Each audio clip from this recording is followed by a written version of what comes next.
오늘 본문에 보면 다윗이 있는데 다윗이 사울 왕에게 쫓겨서 동굴에 숨어 있습니다. 한번 생각해 보십시오. 적을 만났는데 그 적이 그 나라를 다스린 최고 통치자 왕이라고 생각해 봐요. 그 왕하고 등져 싸우면서 이길 수 있겠어요? 왕을 적으로 만났습니다. 생존율 제로예요. 그런데 도망와 가지고 숨은 곳이 동굴입니다. 동굴이 좋은 은신처이긴 하지만 입구를 딱 막아버리면 그야말로 코너에 몰린 거 아니에요. 막다른 골목이거든요. 대단히 위험한 상태에 다윗이 와 있습니다.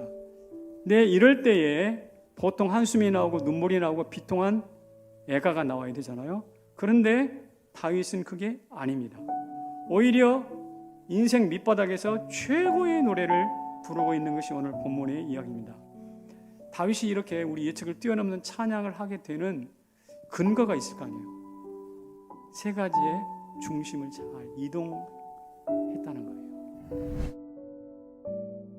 다윗은 사울이 군대를 이끌고 뒤쫓아오자 급히 도망합니다. 그런데 그의 입에서 나온 말을 한번 들어봅시다. 내가 피할까요? 피한다는 말이 두 번 나옵니다. 첫 번째 주께 피하되라는 것은 완료형이에요. 그 뒤에 지나가기까지 피하리이다라는 것은 미완료형이에요. 그러니까 과거에 피했고 미래에 또 피할 것입니다. 그러니까 피하고 계속해서 은혜 가운데 피하는 것이죠. 그런데 그 피하는 것이 비겁하게 도망다니는 꼴이 아니라 오히려 그 도피하는 지속적인 도피를 통해서 무엇을 하는가? 하나님의 효과적이고 실제적인 보호와 인도를 체험하는 것입니다. 그런데 이런 확신 가운데 피하는 장소가 될까? 그게 바로 아까 말씀드린 것처럼 어디에? 주의 날개 그늘입니다. 유대인들은 주의 날개 그늘 하면 습관적으로 떠오르는 장소가 있어요. 그게 바로 어디냐면 여기에요. 시은소. 다윗은 지금 어디 있어요? 동굴에 있어요. 깜깜한 동굴 속에 있어요. 그런데 거기서 어디를 꿈꿔요? 보호자 위에 그룹들이 날개를 펼치고 있는 빛나는 영광 임재 자리, 그 자리를 꿈꾸는 거예요. 동굴은 그러니까 시은소가 되는 거예요. 동굴은 주의 날개 그늘이 되는 거예요. 바로 그때 갓 선지자 갓이 와서 이렇게 말합니다. 사울 왕이 다스리는 그 지경 안으로 위험을 무릅쓰고 들어가라 이 말입니다. 그런데 다윗이 떠나 헤레스풀 유대 지경 안으로 들어갑니다. 무엇이 있기 때문에? 주의 날개 그늘이라는 포기할 수 없는 하나님의 은혜의 장소가 있기 때문에 가능한 거예요. 우리는 다윗을 따라 주의 날개 그늘 시은좌 이 자리로 나아갈 수 있기를 축복합니다. 두 번째는 뭐냐? 이런 이동입니다. 그때로 시간을 이동하는 겁니다. 이 굴 속에 잡혀 있는데 왜 갑자기 새벽 이야기를 꺼내는 걸까요? 유대인들의 하루는 언제부터 몇 시부터 시작되느냐면 해가 서산에 뚝 떨어졌을 때부터 하루가 시작이에요. 그리고 이튿날 해질 때까지가 하루예요. 그러면 시간의 흐름으로 볼 때 새벽은 언제예요? 그 하루의 중심 나절이에요. 그러니까 시간의 중심이 새벽이라는 것을 유대인들은 즉각적으로 알아요. 체험적으로 알아요. 그래서 그들은 새벽을 굉장히 중시하는 것입니다. 왜 그럴까요? 그 새벽에 애국 군대를 수장시켜서 이스라엘을 구원하셨잖아요. 그 새벽에 주님은 기도하시면서 새벽별이 되셨잖아요. 다윗이 이것을 깨달아 아는 겁니다.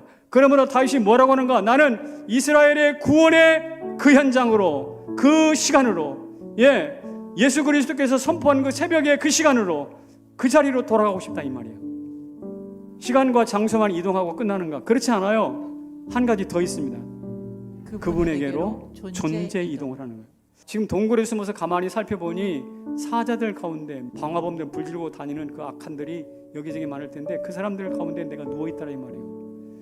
그리고 그 사람들이 나한테 쏘아대는 말들은 창과 같고 화살과 같고 날카로운 칼과 같아. 그러니까 참 고통스러운 현장이잖아요. 그때 다윗이 고백한 말이 이 말이에요. 그때 하늘에서 우리 하나님이 하늘에서 보내실 거야. 그래서 나를 구원하실 거야. 그리고 괄호 열고 셀라. 저 셀라는 무슨 뜻이냐면 잠시 멈추어라. 동작 그만이라는 뜻이거든. 지금 주변에는 적들이 둘러싸여 있습니다. 그런데 하늘에서 하나님이 보내셔서 인자와 긍휼을 보내서 나를 구원하실 거야. 그러니 생각 중지, 동작 정지, 모든 것을 정지시켜. 그리고 그의 시선을 하나님께로 집중해봐. 나를 구원하시고 하늘 보좌에서 인자와 긍휼을, 인자와 자비를, 진리를 내려주실 그 하나님을 집중해보라고. 이게 셀라예요. 셀라는 무엇이냐? 그러므로 나의 연약한 한시적 존재로부터 시작해서 하나님의 영원한 존재로 이동하는 거예요. 나는 연약하나 그는 강하십니다. 나는 어리석으나 그분은 지혜로우시잖아요. 나는 무대책합니다. 대책이 없습니다. 그러나 그분은 대책을 가지고 계셔요. 그러니 그분 안으로 들어가는 것이죠.